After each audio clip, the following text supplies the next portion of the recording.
hockey. Yeah. My favorite. It's Judd's Hockey Show.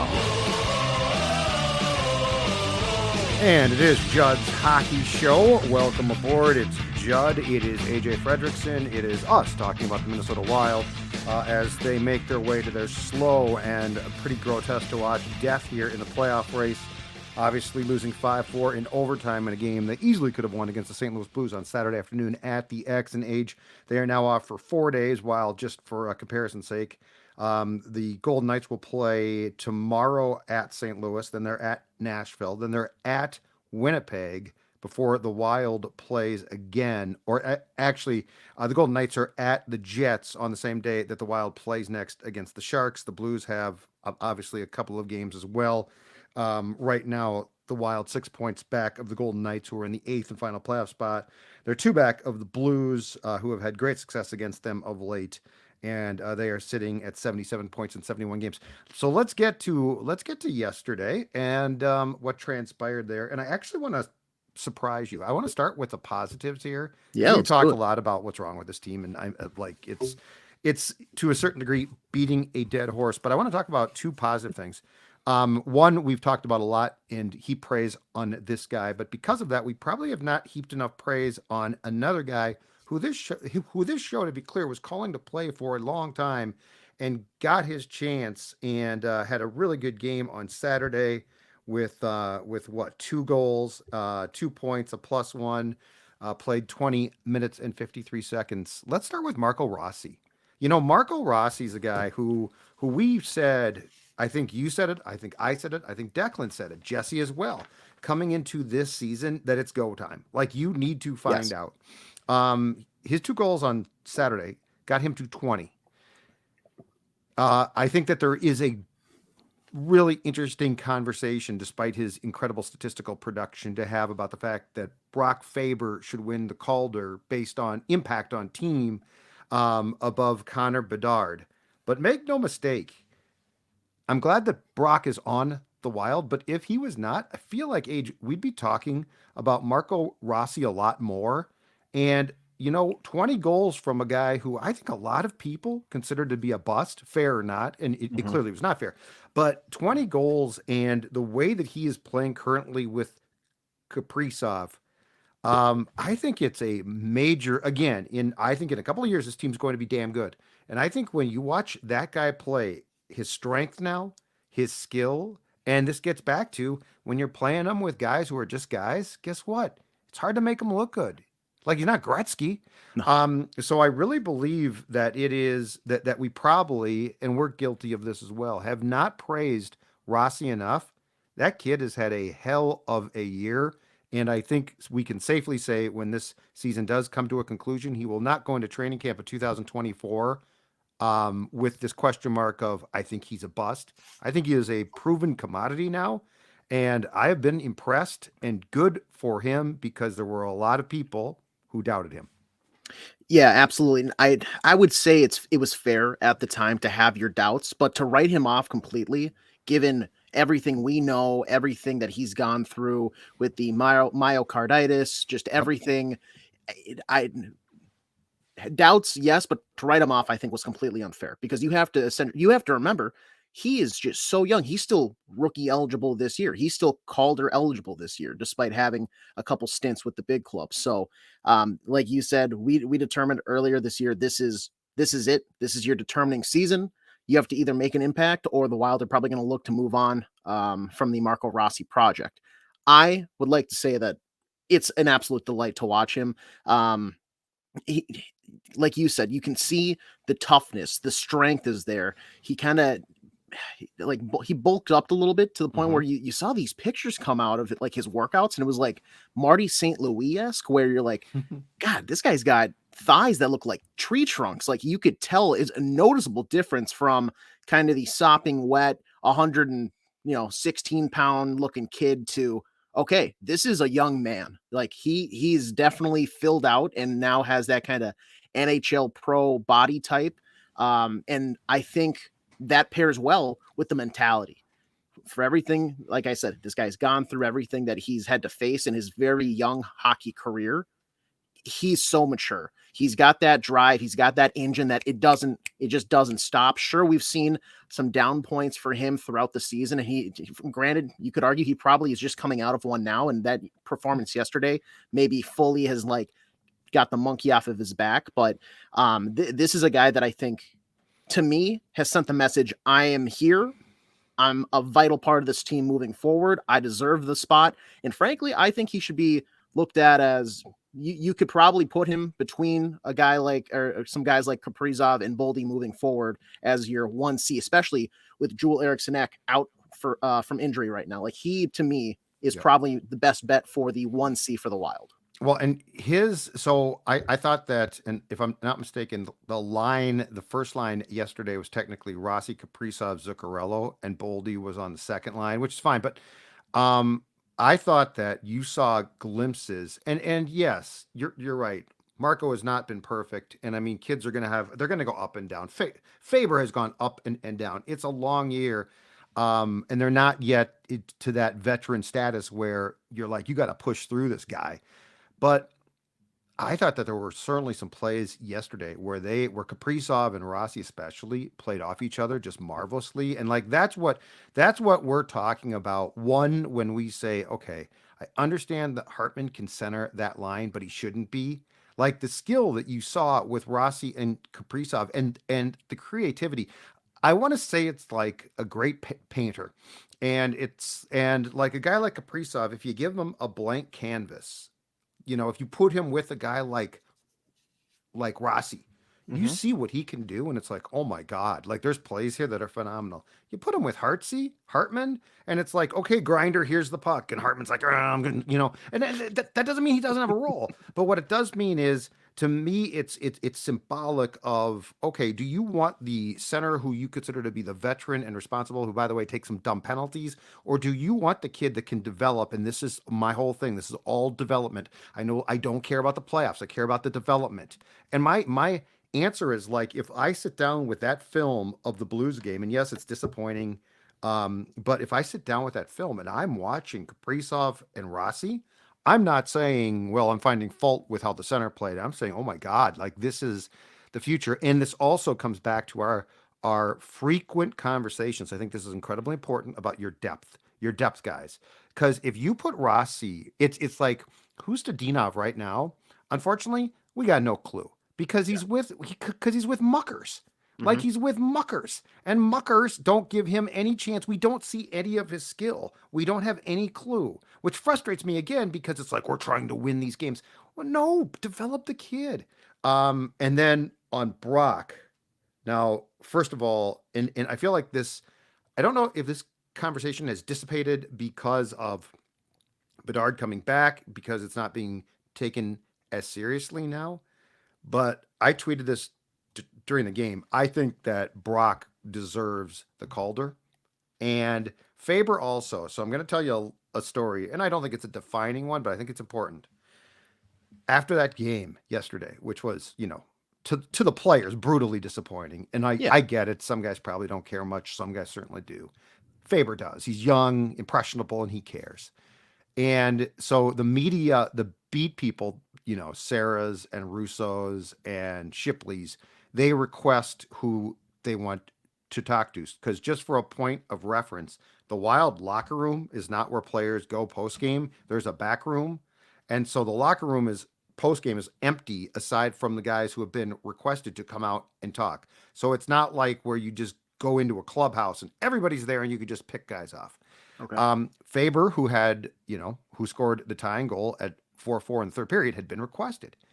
And when we walk in there, the two guys that were sitting there just ready to go were Faber and Fleury. And that's not an accident. One is an old man who had just broken his stick and was pissed off. And you know what? Sat there, and you could tell he was pissed. And that's the thing I love about him. He is so competitive. But you could tell, he was pissed. But he sat there and waited while Brock talked. And Brock's a young kid still, but you can see it. You can see it, man. He was ready to talk. He was ready to, and it's not like to be negative. He knew this was an obligation, and this is where he's a captain. He knew it was an obligation, and he knew, like, okay, I am a huge part of this team, and I'm going to act like it. And he's not a super young kid, but he's still a kid. And to me, that was so impressive because that's a loss where A, you could try to duck us completely, or B, you're probably in the back room and you saunter out and hope that we've left or have dissipated. Brock Faber and the Flower. I just found the parallel because their ages are so far apart to Yeah. be such an interesting juxtaposition of two men willing to take responsibility. And age, my longtime wild bitch and moan has been this team has far too often not had guys like that. I really appreciated that. And to me, it spoke even more volumes about the maturity of a defenseman at a young age who I think is just absolutely going to be a star. And more importantly, is going to be one of the most important voices in that room for years to come. Yeah, that's fascinating. Just Flower and Faber. That just reassures to me how good of hands I think this franchise is in.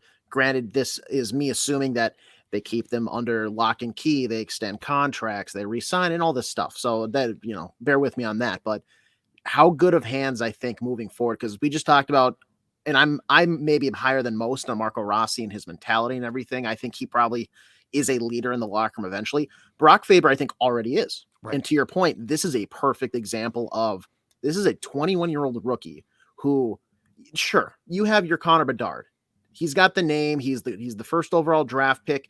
Yes, he's really the only star on that Blackhawks team. It's expected that he's probably doing a lot of media, post-game presses, comments, that type of thing. After a tough loss at home, you are pushing for the playoffs. You are fighting for something. Who is in the locker room? A future Hall of Famer and a young up-and-coming rookie. That's incredible. And just set to go. He just gets it. He just gets it, doesn't he? Yes. And in fact, I go back to there was a story, I think it was training camp. Somebody said this, but they said Brock, and look, like, I think part of it was a trio. Brock took his time after practice to leave, but he was in there like every day. Like, guys get out of there quick, and he was in there every day, and he would talk. And I, it's not that he is trying to butter up to us at all. It's that he just gets it. Like you said, he just totally gets what goes with the responsibility. And I mean, that is, you talk about culture, like what Bill Guerin wants to build. That's the definition right there. Guys that take, and they might be pissed and they might be short with their answers. Like this is not a, hey, we're buddies. It has nothing to do with us because as I've long said, we don't live in the same world, nor do you as professional athletes. But what you do live in is a world of accountability. Mm-hmm. And like those two guys, and yes, they were both requested. So this is not like a rip on guys that weren't requested. This is more of a realization of like, this is so interesting because this is the culture. This is what, he knows it's his responsibility after a loss like this in which he played a key role. And by the way, got a key penalty. He, I know it was offsetting, but Jake Neighbors and Brock Faber being in the penalty box to start 3-on-3 was, and Jake's a good player, but I mean, advantage Blues big time. Yeah. And Brock was pissed off about it and talked about it, but he didn't duck it, and so I just think that those two guys, as big of disappointment as this roller coaster of a season has been, and as much as there is negative things to say, responsibility to be handed out, I think it's important to acknowledge that why we've talked about the future of this team being so bright is elements like this. And yeah, Rossi, I don't think he's as mature as Brock, but I mean, but my God, 20 goals from a guy who's bounced from line to line, like it ain't like he's gravy trained Kaprizov his entire season. He's been on some lines that are not that great. And you think about too, as a young player age, you think about the amount of opportunities Rossi has missed. Like he's had scoring stretches. In fact, the drought that you're talking about included several chances. Yes. That I don't think in 2 years he misses. Yeah. So to me, that's a positive. I want to get your thoughts here. You probably do remember Jason Demers, former NHLer, defenseman, played for the Flyers. He's now an NHL Network analyst. Yep. He tweeted this out last night. He goes, I'm sorry, Brock Faber is the Calder winner this year. I want to see someone convince me otherwise. All caps, Bedard is a superstar, but he's not the Calder Trophy winner this year. Correct. 40 points for a first-year defenseman, 25-minute average a game, plays power play and penalty kill. Everybody needs to open their eyes. Correct. The national media is finally taking notice, and I understand that Bedard is, I mean, he's fantastic. He's going to be a superstar. Mm-hmm. And he might already be, but he is so talented on that team right now. I value it by impact on a team. If given the injuries, like Spurgeon is out, Brodin is hurt, without Brock Faber on the blue line, this Wild decor is essentially matching up with probably what the Blackhawks are putting out there on a nightly basis. Just because he's a defenseman, he doesn't have the flashy points. You have to look at metrics. You have to look at how valuable he is to that team. Connor Bedard is not willing this Blackhawks club to a playoff spot or even in a race. Like they're non-competitive. They're non-competitive. The Wild are not who they are if you don't have a Brock Faber on the blue line. So your thoughts on the Demers comment there? He's exactly right. Like, so if you came to me right now and said, okay, you can have Faber or Bedard 100 out of 100 times, I'm taking Connor. So like, this is not a referendum on them as players. Yes. Bedard, to your point, is probably a superstar now. He for sure is going to be a top 3 to 5 player within the next couple of years. Especially once he starts to fill out just a bit because he is very, very slight. Yes. That being said, the Calder is rookie of the year. It's not brightest future for a rookie playing this season. And what Faber's done is nothing short of miraculous. Again, I would, Fiala goes up and down, and when he's on, he's on. Like, Kevin Fiala is a special player. Don't get me wrong here. He is certainly not, he's a good player. So just, I'm being very clear here. This is not a homer take, but the Wild have won that trade. Like, you have a defenseman who eats minutes, who is like wired like you want a guy like this. And yeah, he's got a pudgy little face, and right now he looks like he's 12 or 13. But you know what? This guy's gonna fill out. The hair is gonna get gray. I mean, I remember age. I go back so far that when the early 2000s, I remember a fresh-faced kid named Brent Burns who looked like he was 11.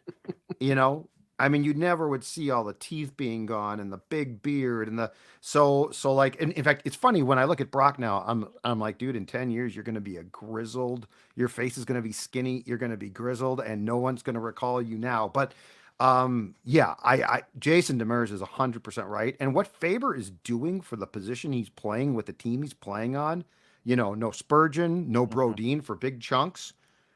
He fits the definition of rookie of the year. His rookie season is better than Bedard's, not from a points, but he's a defenseman. And like Jason said, 40 points. Like, you just think about what he's done yesterday, for instance, 23 minutes, 47 seconds again. And that's just a normal night for him. Yeah. So like, I can't say enough good things about this kid. And while I do disagree with a lot of the things or some of the things that Bill Guerin definitely did with, extending guys, no trade clauses, that Fiala trade is a rabbit out of a hat. And I watched Brock play college. I didn't see this.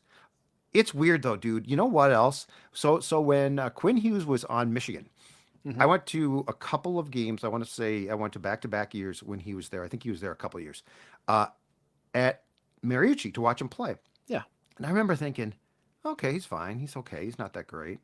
I don't know what happens. I don't know if you get here and you take your talent up to their talent. Like, he was good, but he didn't skate circles. Like, he didn't. And it seems, and Brock was really good, but it didn't seem to me like it's like he was lapping the Division I field. And now that he's here, it's like, oh my God, I missed something there. Quinn Hughes was the same way, but this kid is special. And yes, I think he deserves that award, no question. On that point, really quick, got to keep an eye on who just missed, I want to say, my top 10 earlier this year around kind of the holiday time when we talked about it, is now skyrocketing. Zeev Buium, defenseman for Denver.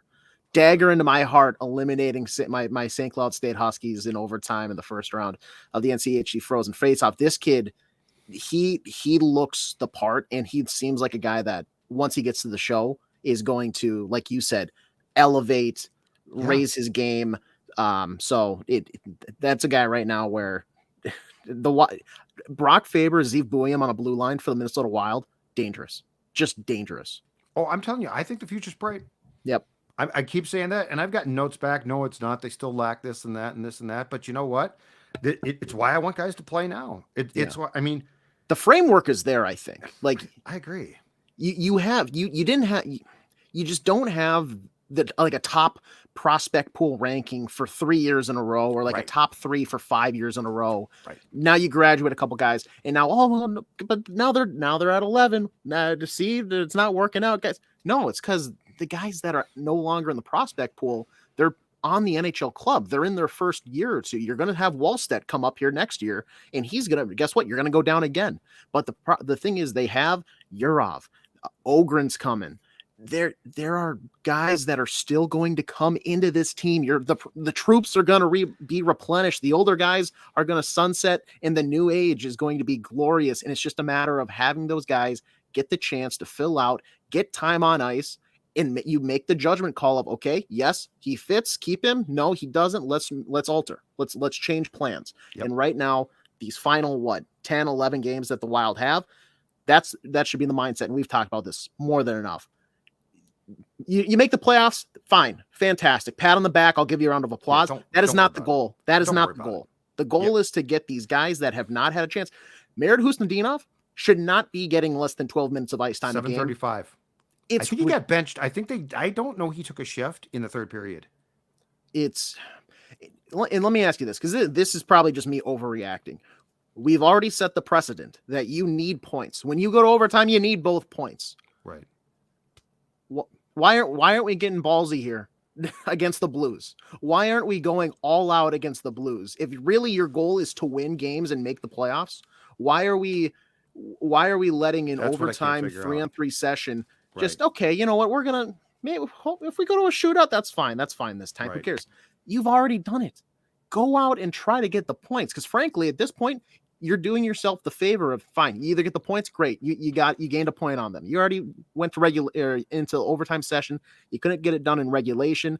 You're hurt there, but you need the extra point now. You pull the goalie. I'm not saying you should do this all the time, but like, you've already done it, right? Well, you know what's funny is I thought that, and again, I honestly don't care, but I thought that they might pull Fleury at the end of the third, because if you pulled him in OT again, the Blues would be expecting it.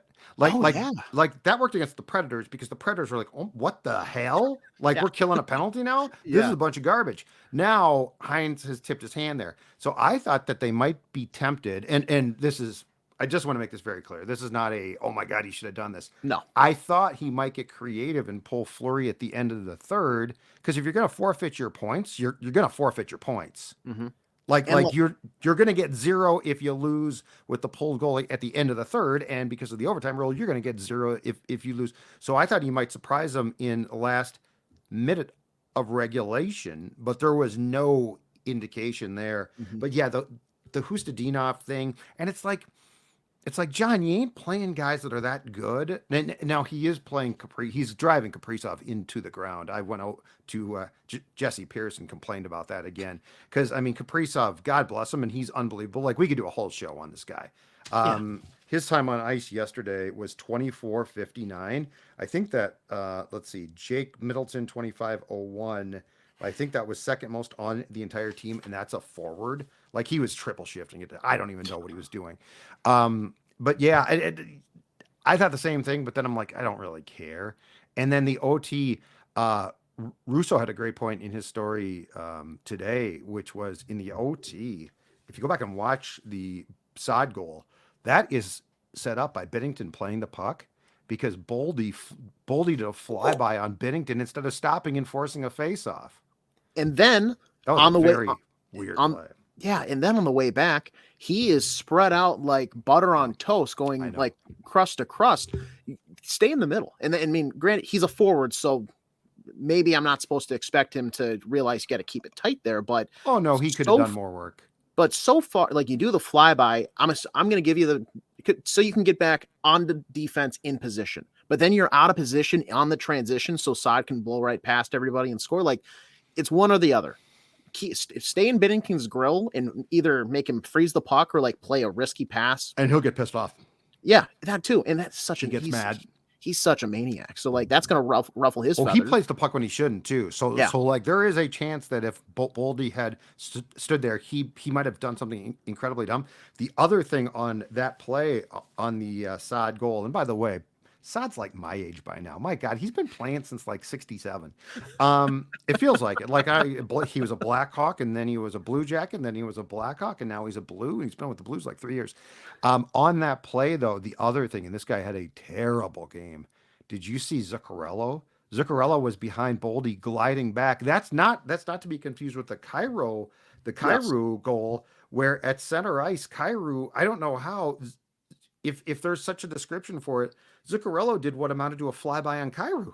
He just sidestepped. He like ducked out of his way. Yeah, he Ole. He did the second like what was that? You step up looking like you're going to play the body, and then you just play nothing. You know, it's like you just ghosting. Yeah, it doesn't. Some of the defensive efforts that we saw yesterday, it's just like how do you have a Marco Rossi who goes and does a stick lift, saving a great scoring chance, that's and then coast to coast going down, a fantastic sequence. But then the guys who are older, supposed to be the leaders, Ole, it doesn't. I'm matter. out on him too. I'm out on Mats. It feels like he tries to lead when it suits him at times, like you hear he gave an impassioned speech. Mm-hmm. But dude, you can't have a game like that. And I will pick on him because of his age and experience. Mm-hmm. It's one thing if a rookie has a bad game and it's like, okay, it's a long year, the kid needs to learn. I'm even willing to cut Boldy a bit of slack, although he does tend to piss me off. And now he's back into one of those stretches where he can't hit the broadside of the barn. But anyway, Zuccarello, that game from him is inexcusable. I mean, he had the breakaway that he didn't even get on net. He had another chance that he muffed. And to your point, the Kyrou goal, he just basically bypassed him. On the OT side goal, he's like gliding back. I'm done with him. I would look to move him. I think that type of stunt is an indication of personality, and that's not what I want Kaprizov to like be associated with. Like Kirill Kaprizov's out there killing himself, and his best friend is, and then of course that also, and see that this is where you're going to have to clean up things. And I know that guys have no trade clause and stuff, but. My guy, Marcus Johansson, gets a talking to from Darby on Friday. God bless him. Hardworking. Darby Hendrickson, the ultimate survivor, too. The guy survived more coaching changes, and that's a guy that probably didn't have the talent to play in this league, but he did because he worked his ass off, and that's a compliment. So he gives, I think, according to Russo's tweet, half-hour talk at practice on Friday, and Johansson sure as bleep comes out there yesterday and not only works his ass off, but goes into the greasy areas. He scores a goal. And I got a note from a guy age that said, well, yeah, you pick on him, but not Gaudreau as much. And I said, well, first of all, Gaudreau's a problem. I'm not saying he's not, okay? No. But he doesn't have the God-given talent. Like, it's the Wild's fault. They extended him. Gaudreau works his butt off. I don't think it's ever like he's taking shifts off. Yeah. Marcus Johansson has to be taught, and you know what you're going to get now. You're going to get about a 3-game spurt where he's going to go into the dirty areas. He's going to score a few goals. He's going to, celebrate like he just won the cup, and then he's going to pull the same stunt again. It infuriated me. He played well because that was not a bounce back game. That was I'll show him, I'll be engaged game, and that's a bunch of crap. He is the equivalent of you're on the highway and you're running late to work or something. You got to get somewhere. So you hop in the left lane to speed up a little bit, and he gets in front of you and just is going five under the speed limit. And it's like, buddy, get out of the way. Let's go. So you make the pass, you get around him. As soon as he gets that, hey, Boom, right back in front of you, speed up, leaves you in the dust. Fantastic. And guess who you find a mile down the road going 5 miles per under the speed limit again, blocking the fast lane? Marcus Johansson. Mojo. Just in cruise Little control. Jojo. Yeah. It was maybe the most predictable thing I ever would have seen. Just, of course, he gets the talking to. Oh, we're back. We're fired up. We're gonna, and like you said, he scored yesterday. We're probably gonna get another goal or two from him. We're gonna celebrate. We're gonna pop bottles and he's got the skill. That's what kills me. It's just so frustrating because there's some guys, like you said, Freddy Gaudreau. He does work. Like, it's frustrating sometimes to watch him. I don't know if they necessarily put him in the best spots to succeed at times. A la the shootout the other night. Like, not the guy to go to there personally, but he does try, and I appreciate that. Marcus Johansson, just do the same thing. Take a page out of Freddy Gaudreau's book. Take a page out of a Marco Rossi's book. Just try. Just apply yourself, because you're not applying yourself 100% of the time. And that's what's frustrating. You just go out there and you're going to maybe do a period at a time. And okay, now, hey, work's over for the night. I made that one pretty outlet pass and, sprung a breakout. I'll just go back to the bench. I'll take my shifts. Fine. Hey, Mom, I'm on TV. Like, right. Let's go. It's perimeter. Like yesterday, it's as simple as this, because he's got the skill. Again, he's got the shot. That's the thing, is he's got the skills. Gaudreau doesn't. Are you willing to go into the, God forbid, the middle of the ice? And if you are, you're going to score some goals and you're going to make some plays. If you are going to figure skate along the edges, you're going to look very pretty and you're not going to do jack. The last thing is to backtrack to the Khusnutdinov front age. He played 735, 11 shifts, and he was basically benched after he was a -3, which is not good. Okay, so he was on the ice for 3 even strength goals against, and that is a point. But here's the inconsistency. Gaudreau played 1259 and was a -3. And that's where, and again, this is not a rip on Gaudreau as if he's not trying to work hard, but it is so we're mad at Khusnutdinov, or we're trying to teach him a lesson, or we don't like what we saw, but we continue. And that's your depth problem again. Like, if you had nothing but veterans, like if Gaudreau was, a B player, and he's probably more like C- to a D this season, he's probably a D player.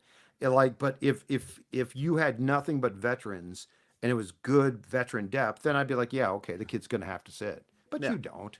You don't. And that's why when you put Rossi with a couple of guys, a couple of Jags, just a guy, he's not going to look great, and so anyway, final thoughts, because like for the most part, I wanted to do a show talking about the positive of the rookie impact and the fact that I think this again is why this team is on the right track in a couple of years. Yeah,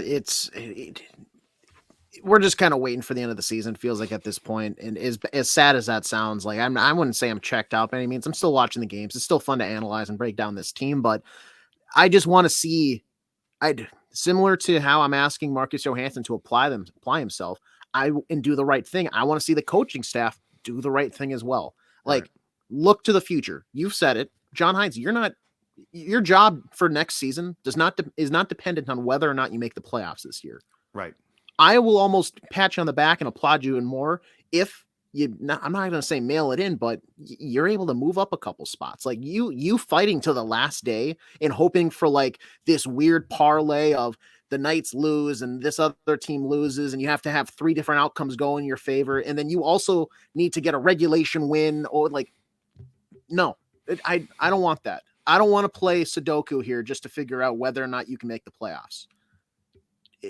Just make sure that these guys, Khusnutdinov, Rossi, the guys that need to be billboarded as they're either the future or they're not, we're finding out answers. We're finding out whether or not they fit what you want to do here with the Minnesota Wild. And that goes to Bill Guerin with the culture thing that we've seen for a while now. Just apply yourself, similar as you're asking probably your players to do so. If somebody needs a 30-minute sit down with Marcus Johansson, maybe Billy G needs a 30-minute sit down with John Hines and this coaching staff to figure out what exactly the message that we want to send for the remaining 10, 11 games is. Amen, brother. Great stuff. We'll be back probably on Wednesday with Declan and Jesse Pierce for a show that will, well, among other things, tell you how far back the Wild's fallen behind the Golden Knights, and also set up a Thursday night game against the Sharks. Which, by the way, I guarantee you, the Wild's going to win, and they're going to act like, oh man, we beat the San Jose Sharks. Beat good teams, huh? Judd's Hockey Show. We're out of here.